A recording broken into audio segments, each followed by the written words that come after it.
पुण्यश्लोक अहिल्यादेवी होळकर स्मारकाचं काम हे 15 जुलैच्या आधी पूर्ण करण्यात यावं।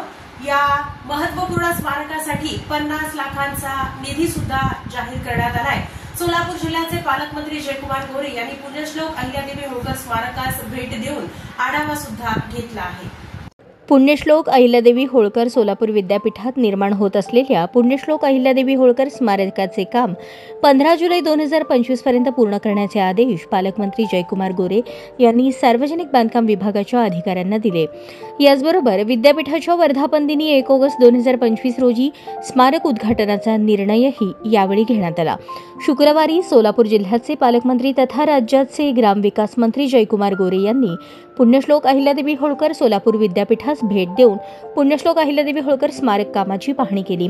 यावेळी कुलगुरू प्राध्यापक डॉक्टर प्रकाश महानवर यांनी पालकमंत्री गोरे यांचे स्वागत करून त्यांना स्मारक कामाची माहिती दिली।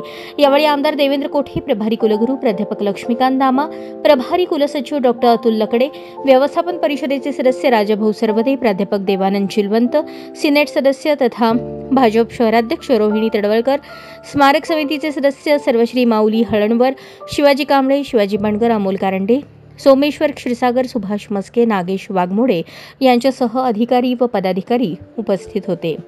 यावेळी कुलगुरू प्राध्यापक प्रकाश महानवर यांनी स्मारक व विद्यापीठाच्या विविध मागण्यांसंदर्भात पालकमंत्री जयकुमार गोरे यांना निवेदन सादर केले। यावेळी बोलताना पालकमंत्री गोरे म्हणाले की पुण्यश्लोक अहिल्यादेवी होळकर स्मारकासाठी कोणत्याही प्रकारचा निधी कमी पडू देणार नाही। निधीची कमतरता भासल्यास जिल्हा नियोजन समितीमधून त्या संदर्भात तरतूद करू। 15 जुलैपर्यंत काम पूर्ण करून 1 ऑगस्ट रोजी स्मारकाचे उद्घाटन करू असेही ते म्हणाले। विद्यापीठाच्या वनविभागाच्या आरक्षित जागेचा प्रश्न देखील मुख्यमंत्री देवेंद्र फडणवीस यांच्या माध्यमातून मार्गी काढण्याचे आश्वासन देखील त्यांनी यावेळी दिले। विद्यापीठाच्या 482 एकर परिसरात असलेल्या तलावाच्या सुशोभीकरणासाठी देखील निश्चित मदत करू असे आश्वासनही त्यांनी दिले।